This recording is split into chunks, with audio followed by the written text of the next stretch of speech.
convoyé na pepo ya CAA ici l'a dit. Na tuni est-ce que si oyoka nyeke se avion na mapata bwaka misu kote di yoka son. Bilengi ya convoyé na CAA ezongi ba Congolais bayeba ye mosepelisidi CAA abamboli lisusu mbodi Lubumbashi jombo yetu vol Kinshasa Lubumbashi yake ezongi na CAA 8 fréquences mokoka par semaine. Désormais, chaque mardi, Kinshasa Lubumbashi, 7h45, 11h15. Vendredi, Lubumbashi Kinshasa, 12h40, 14h10. Dimanche, des vols la journée, Kinshasa Lubumbashi, 13h50, 17h10. Lubumbashi Kinshasa, 17h55, 19h15. Et bongo chaque samedi, et 4 vols mokoka la journée, Kinshasa Lubumbashi, 7h45, 11h15. Lubumbashi Kinshasa, 12h40, 14h10. Kinshasa Lubumbashi, 15h30, 19h juste. Lubumbashi Kinshasa, 20h15, 21h45. Et si l'idée bavol na CAA Zamba et Kezongi, Congo de Maboko, Kinshasa Goma, 6 fréquences par semaine. Kinshasa Mbujimai, 5 fréquences par semaine. Kinshasa Kananga, Kinshasa Mbandaka, Kinshasa Gemena, Pe Kinshasa Kindu Bangonyoso, des fréquences par semaine dit CAA a kubisi confort na nenga kosakanate sécurité pe régularité na nenga nyama 32 ans lelo na service ya bakliyo na ye mokili endima edi CAA mfumu. Jeudi, et là, on a voté la bino, merci pour oser, ben, vous savez, la télévision, on a bino pour la colonne, Folingala, journal, il y a peuple, pour na peuple, merci, na fidélité, peu confiance, vous allez la Kanango, na journal, na bino, sur instruction, il y a chef de l'État, Félix Antoine, Tseke Chilombo, directeur, il y a cabinet, il y a chef de l'État, Anthony Kinzo, il y a PC3 conteneurs, il y a hyper guide, na agent, il y a douane, ba cadre, agent, il y a DGDA, détail, et longo, na héritier, ma pine, midjo, ma bas. Namalako ya président Félix Tshisekedi, directeur ya cabinet ya chef de l'État Anthony Kinzo a pesi 3 conteneurs ya ba hyper guide ya ba agent ya douane pena ba cadre ya direction générale de douane et assise DGDA na mokuse pour na prévention pe qualité contre corruption pe anti-valeur. Ba hyper guide oyo ezali manuel ya référence essentielle pour na ba agent ya douane pour na orienter et tamboli na bango pe ko prévenir li kamanyonso ya bokosi pe ko bungisa mosolo.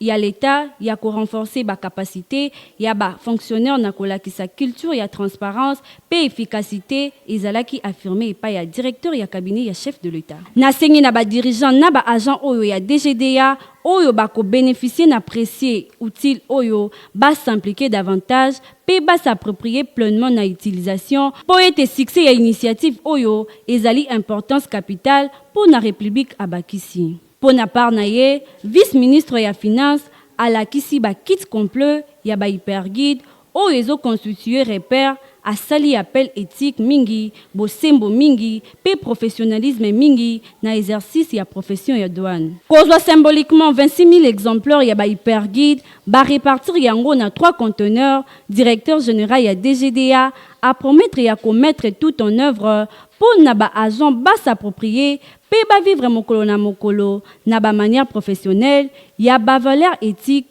ya citoyenneté pour na kopesa na gouvernement ya république ba moyen ya action. La Combo, il y a chef de l'État Félix Antoine Tshisekedi, le Premier ministre, Madame Judith Suminwa Tuluka, il y a président qui cérémonie, il y a remise et brevet, il y a 25 lauréats, il y a 4e promotion, il y a école de guerre, il y a Kinshasa, c'est le cas qui le centre supérieur militaire. Reportage Midjo Mabasi. Au nom, il y a chef de l'État, Félix Antoine Tshisekedi Tshilombo, des Premier ministre, Madame Judith Suminwa Tuluka, a présidé qui n'a centre supérieur militaire, cérémonie à remise, il y a brevet, il y a 25 lauréats, il y a 4 promotions, il y a école de guerre, il y a Kinshasa. Na cérémonie oyo ezalaki ko marqué clôture ya session 2023 et 2024 ouverture ya année académique na école haute études militaires oyo. Parmi bango bas récipiendaires, bazalaki 13 Congolais, pe 12 étrangers, origine ya Belgique, Centrafrique, pe République du Congo et Longo na Togo. Boyebake bas récipiendaires oyo, bazwaki enseignement na 4 domaines locaux la stratégie, art de la guerre. Vision perspective sur le monde, pays Afrique, na cadre ya géopolitique. Action interministérielle, pays sous leadership. Pour na commandant Jude Mat, moko ya officier congolais oyo a bénéficié qui na formation oyo a lobby été bon enseignement oyo et ko permettre na ba différents lauréats ba aider gouvernement ya koyeba toute forme ya crise oyo ezali bongo na mboka na biso. Nanga munaye chef d'état-major général ya FRDC général d'armée Christian Chiwewe namona ye a salué ki cycle ya formation oyo ezali bongo vision ya chef de l'état eza déterminé pour la armée congolaise.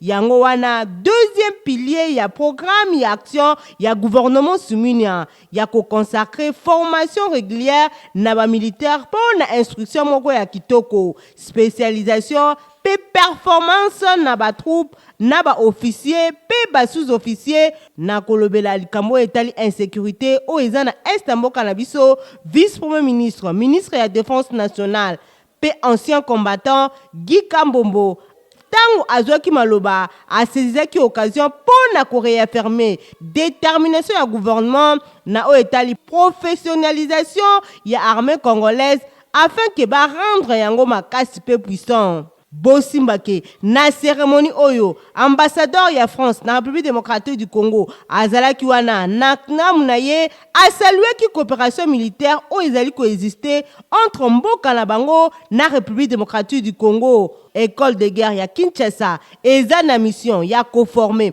ba futur cadre ya force armée de la République pe ko préparer bango ba assumer ba responsabilité d'état-major ya commandement pe direction au sein ya armée pe lisusu ba poste o ezali ko s'élaborer pe ko exécuter politique ya défense de la nation.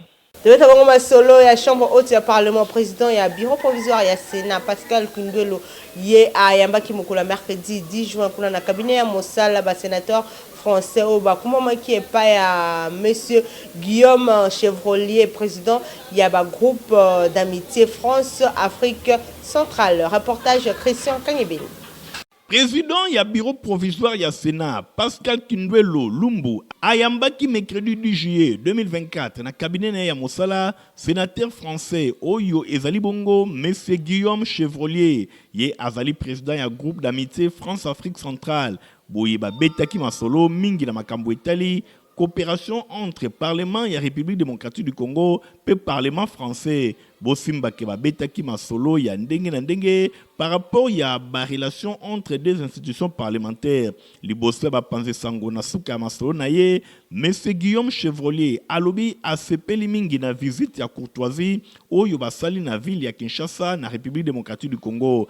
Boye yango eza na cadre ya renforcement ya ba lien d'amitié entre ba pays oyo nyonso mibale. A bakisi ke ba élargir conversation na bango tina ko aborder ba effort pe ba pression oyo France azali ko exercer na Rwanda pote aye bana kotika soutien et pa ya ba M23 oyo bazali ko boma batu pe bazali ko causer pasi makasi na population ya République démocratique du Congo particulièrement ya Est. Tutika la kaka na masolo oyo etali ya ba sénateur français ya groupe d'amis France Afrique au moment bongo pa ya sénateur Guillaume Chevrolier bangope bazaki na séance de travail longo na premier vice-président ya Assemblée nationale professeur Jean-Claude Chilumbai héritier mapinemi apesibino ba détail. Na séjour na bango na Kinshasa na cadre ya diplomatie parlementaire délégation moko ya makasi ya ba sénateur français ya groupe France Afrique centrale et kambamaki epa ya sénateur Mayenne Guillaume Chevrolier bazalaki na séance de travail et longo na premier vice-président ya Assemblée nationale professeur Isaac Jean-Claude Chilumbai ezalaki question pour na ko présenter na premier vice-président ya Assemblée nationale objet ya visite na bango na République démocratique du Congo. Ba question est belé pour na makambo etali diplomatie parlementaire et zalaki évoqué mingi question ezali lié na échange d'expérience na oyo etali décentralisation. Balobi bazali groupe ya amitié ya ba sénateur France Afrique centrale premier vice-président ya Assemblée nationale baye ko beta masolo na ye pour na sujet moko concret en rapport na décentralisation ezalaki na litomba pour na bango bakuta na ba collègues na bango sénateur pe ba député ya RDC na cadre ya échange d'expérience balobi bazane sengo pour na quelques jours basali na ville ya Kinshasa bamoni ba réalité ya République démocratique du Congo. Après masolo na bango rapporteur adjoint ya Assemblée nationale honorable Dominique Munongo Inamizi azalaki accompagné na président ya réseau parlementaire d'accompagnement ya décentralisation pe ya déconcentration REPAD na mokuse oyo honorable Joseph Bangakia azali kokamba bazalaki na ba discussion elongo na délégation ya ba sénateur français ensemble bango batalisi pose ya ko renforcer coopération diplomatique entre ba parlementaires congolais et français. Plan d'action stratégique ya REPAD ezalaki bongo na rendez-vous na ba discussion oyo bango bazali kokana organiser programme ya formation pe ba séminaire oyo kozala destiné na ba élite congolais na cadre ya collectivité territoriale française pe mise en œuvre ya centre moko ya monitoring et pa wapi France a ko appuyer REPAD bosimba ke décentralisation ezali processus oyo ezali bongo pour na ko transférer au profit ya ba collectivité territoriale ba compétences mosusu pe ba ressources correspondantes pour na ko assurer meilleure prestation ya ba services dans le secteur public pe ko améliorer qualité ya vie ya ba citoyens. Ministre ya Finance Doudou Fwambaye azaki na séance de travail longo na directeur ya opération ya Banque mondiale pour la RDC Burundi pe lisusu Sao Tomé pour na ko discuter ensemble na bango na etali accélération ya ba projet ya ndenge na ndenge rythme pine bidombe longwanza bazaki na compte Infolingala. Séance de travail productive Oyo et Salemaki entre ministre de la Finance, Mwanamboka, Doudou Fwamba, Likunde, Libotai, Ayambaki Bongo, directeur Albert Zefak, qui est Azali Bongo, directeur de l'opération de la Banque mondiale pour la République démocratique du Congo, Angola, Burundi, Sao Tomé et Principe. Boyebango va discuter qui pour na Oyetali va avancer ya accélération ya ba produit stratégique pour na soutenir institution pe ba projet ya développement local ya 145 territoires oyo ezali monumental projet pe ya Grand Inga va discuter qui le sous nombre ya ba sujet extrêmement important et pa wapi balobela ki makambo etali ba réforme oyo ezali mené pour na ko permettre République démocratique du Congo à réaliser vision na ye ndenge Albert Zefak atalisaki pe a souligné l'importance de l'initiative Oyo pour le développement de la ressource de la République démocratique du Congo pe makambo eye banakotambola vraiment na ndenge moko ya malamu ba ressources humaines ba infrastructure pe biloko ya ndenge na ndenge Oyo esengeli ezala priorité pambate population esengeli peuple azala na accès na ba électricité ba infrastructure pe makambo ya ndenge na ndenge natina wana projet ya Grand Inga ezalaki bongo discuter mbale ya liboso bakutanaki elongo na ministre ya finance ministre ya ressources hydrauliques ezalaki bongo le 7 juillet wana ezali considéré lokola projet moko stratégique oyo esengeli etiama vraiment en œuvre boina dynamique ya renforcement ya ba capacité énergétique nationale pe lisusu investissement na structuration ya grand programme ya développement Inga nyonso wana ezali bongo priorité pour la République démocratique du Congo ndenge Zefak atalisaki pe atalisi engagement ya Banque mondiale pour na ko soutenir RDC na exploitation ya ba potentiel hydraulique na ye. Banque mondiale en tant que partenaire stratégique azali ko viser pour atteindre soutien likolo ya ba projet énergétique pour na kokotisa initiative éducative sanitaire pe ko renforcer makambo ya ndenge na ndenge lokola capital humain oyo ezali essentiel pour na progrès pe ko continuer pour na mboka. Compagnie africaine d'aviation CA na mokuse yango a pesi horaire ya sikapo na ba vol na ye na ba différentes provinces de la République démocratique du Congo. Qui a dit que bilingue ya voyager na pepo ya CA ici l'a dit. Na tuni est-ce que si oyoka nyeke c'est avion na mapata boaka misu kote di yoka son. Bilengi ya voyager na CA ezongie ba kongolesi baye mosepelisidi CA abamboli lisusu mbodi Lubumbashi jombo yetu vol Kinshasa Lubumbashi ya ezongi na CA 8 fréquences mokoka par semaine Désormais, chaque mardi, Kinshasa Lubumbashi, 7h45, 11h15. Vendredi, Lubumbashi Kinshasa, 12h40, 14h10. Dimanche, des vols na journée, Kinshasa Lubumbashi, 13h50, 17h10. Lubumbashi Kinshasa, 17h55, 19h15. Et bongo chaque samedi, et ngaye, 4 vols mokoka na journée, Kinshasa Lubumbashi, 7h45, 11h15. Lubumbashi Kinshasa, 12h40, 14h10. Kinshasa Lubumbashi, 15h30, 19h juste. Lubumbashi Kinshasa, 20h15, 21h45. Et si l'idée, bavol na CAA, Zamba et Kezongi, Congo de Maboko, Kinshasa Goma, 6 fréquences par semaine. Kinshasa Mbujimai, 5 fréquences par semaine. Kinshasa Kananga, Kinshasa Mbandaka, Kinshasa Gemena, Pe Kinshasa Kindu Bangonyoso, des fréquences par semaine di CAA a kubisi confort na nenga kosakanate, sécurité pe régularité na nenga nyama. 32 ans lelo na service ya bakliyo na ye, mokili ndima edi CAA mfumu. Visionnaire et complexe scolaire Maman Pemba, honorable Néron Boumbou à la réunion, Naba administrateur et complexe scolaire Maman Pemba pour nous couper sa orientation par rapport à l'année scolaire 2024 puis 2025, puis que ça l'évaluation à 2023 puis 2024. Samedi 6 juillet 2024, honorable Néron Bungumbungu, fondateur ya complexe scolaire Maman Pemba, azalaki na réunion naba personnel ya complexe scolaire Maman Pemba, occasion pour na kopesa autorité ya complexe scolaire Oyo, rapport ya fin de l'année. Honorable Néron Bungumbungu apesa na tour na yepe ba directif pour na année ya sika. Na réunion Oyo, coordonnateur ya complexe scolaire Maman Pemba, préfet, madame la directrice ya maternelle, cordon ya atelier ya fondation Néron Bungumbungu, bapesa ki rapport na ndenge ba fonctionner pour la année scolaire 2023-2024.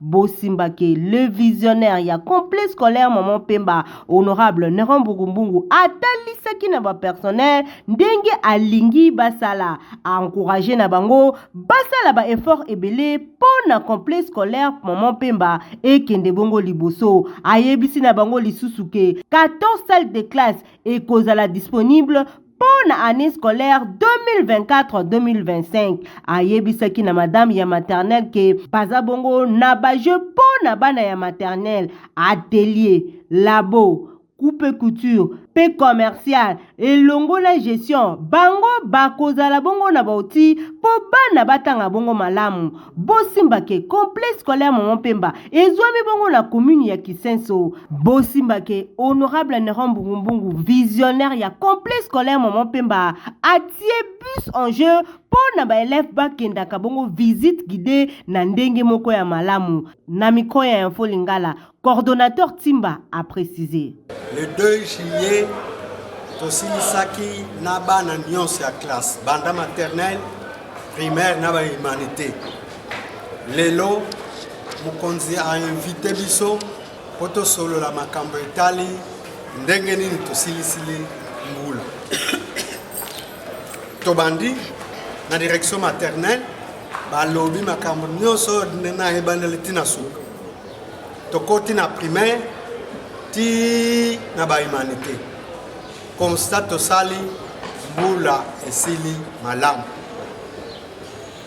Mais eloko tosepeli ni aye ko bakisa biso makambo comme si yepe aza pédagogue, yepe aza psychologue.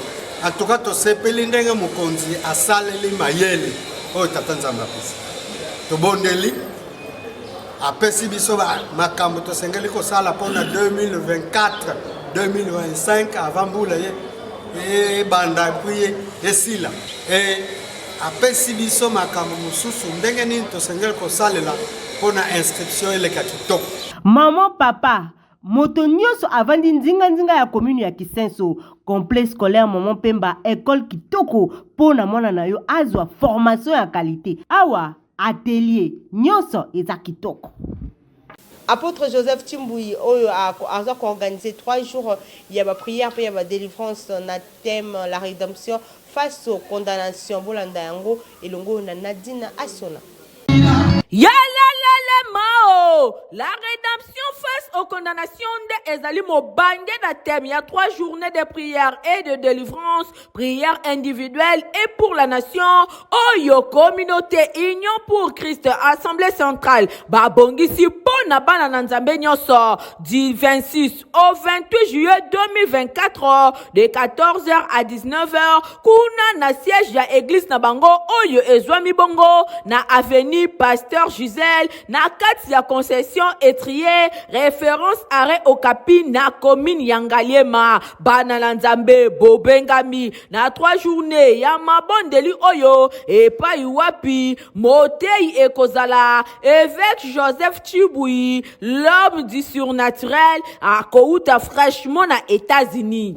Bien-aimé dans le Seigneur, boya ebele tokosambela pona biso moko nzamba ozala rendez-vous akobikisa ba kanyonso ya ba maladie toya ebele et tokosambela pona mboka na biso Congo nayebisi yo ke nzambe oyo ya Abraham, Isaac et Jacob akoyanola na moto bamwele kouta likolo ekokitya mitu ya baroi mitano oyo balingi évolution ya Congo te. Botu na ngai nini ye 3 journées ya mabondeli pe ya délivrance oyo bakosambela na ndenge ya kosakana te kasi louange pe adoration ekosimbama na bayembi ya nguya lokola frère Trésor Lufutu groupe ya IPC pe sœur Enis Manyanga. Mbote peuple congolais, que c'est votre sœur Enis Manyanga, que Dieu vous bénisse. Alors je vous invite, je confirme déjà ma présence, je serai là, que Dieu vous bénisse. Témoignage.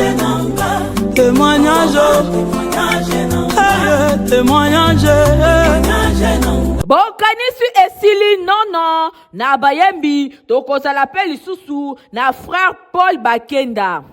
Et pourtant nasina bungisaki elikia nanga wala mwazame bilisa baganga wala mwazambo yo ebilisa yo bana na nzambe bobengami na 3 journées de prière et de délivrance oyo epai wa pikolo akomi monisama na ndenge ya kosakana te yo moto zala ba problème kilikili yaka kolela na présence nzambe akodécharger ba fardeau yoka du 26 au 28 juillet 2024 de 14h à 19h na avenue Pasteur Gisèle na concession étrier référence arrêt Okapi na commune Yangaliema oza mobimba boya kolo akosala na ndenge ya kosakana te.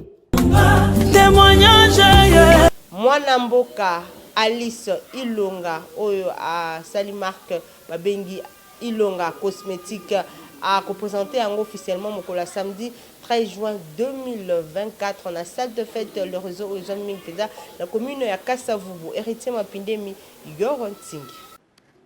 Biloko ya kitoko eye na République démocratique du Congo ezape na ba Congolais na ba Congolaises ebele oyo bazwi mayele na mikili ya bapaya pona ko investir na mboka na bango. Alice Ilonga aye na biloko ya kitoko pona ba maquillage ya bandeko mama.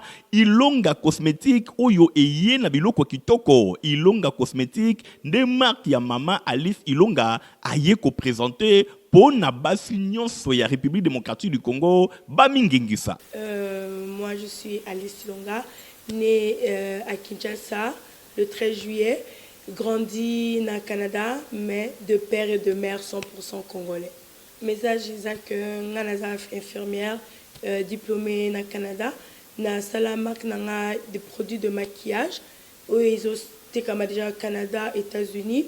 J'ai décidé que na memela yaya maman nanga na Congo pour maquiller Congo ibane ko bendanga en fait na memela bango pe on a salé na Canada.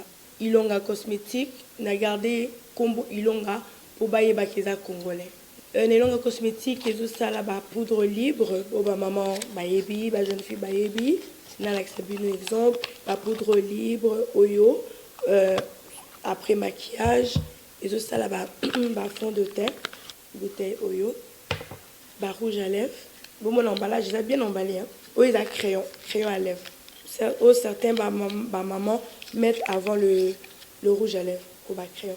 eza toute gamme que na memi na mboka nanga maquillage ya ba maman mais na mikola lelo tout le monde se maquille boba ça ba retouche ba acteur ba comédien ba chanteur ba utiliser ka ba poudre pour toujours pour na ko ilongue bima bien devant caméra ceux qui prix na tikango na Canada na États-Unis mais na memi yango na mboka nanga pour na souci de mon pays c'est chez moi Kinshasa Congo c'est chez moi c'est mes origines na memi yango awa pour naebi que na ba prix cause la bien pour na peuple nanga l'événement aura lieu le 13 juillet jour à Botamananga na fêté pe na lancement et longue cosmétique le 13 juillet à la salle de fête Les Roseaux Lodja avenue 42 de 15h à 19h. Baye nyonso bakoluka yango ba prix ezali vraiment très abordable. D'ailleurs, présentation officielle na bango ekosalema samedi 13 juillet 2024 de 15h à 19h na avenue Lodja numéro 42 na rond-point Gambela na salle de fête Les Roseaux et Paiwapi Mama Alice Ilonga a ko-présenté ba produit nyonso ya Ilonga cosmétique oyo bazali kosala po na kongengisa bato nyonso na likambo etali maquillage. Bobo Sanate le 13 juillet à 14h à la salle Le Roseau Boya Ebele. Tobeta bongo masolo ya ba fait de société ba élément ya la police ba évacuer ki week-end leki bato ba tekaka bongo le long ya ba rail mingi penza na quartier Paka Juma kuna na commune ya Limete. Bandeko ebele bazali koteka bisika na ville ya Kinshasa bazali ko mesurer ba risque oyo bazana yango te likolo ya mbongo mutu azali ko se permettre koteka n'importe où botala bino moko awa le long ya rail tangu train ele kaka tuite soki ezalaka ndenge nini awa toza na quartier Paka Juma mingi penza na commune ya Limete ba mama oyo bomoni ba mesana koteka kaka pene ya rail soki train ezali koleka basali semblant kokima tangu ekoleka zongi lisusu mombongo na bango kaka lelo ya rail ezali kaka na Paka Juma te ezali mwa bisika ebele nde na tina wana ba élément ya la police bayaki pona ko évacuer bango enfin que lelo ya rail ezala vraiment na ndenge moko ya kimia train eleka na ndenge ya malamu pona ko éviter ba danger to ba catastrophe ya ndenge na ndenge oyo ekoki kosalema vraiment ba mama nde bazoteka place oyo ezakaka yana risque ya liboso ezapena pasi parce que mutuso mona zoteka ba pemena na barai boye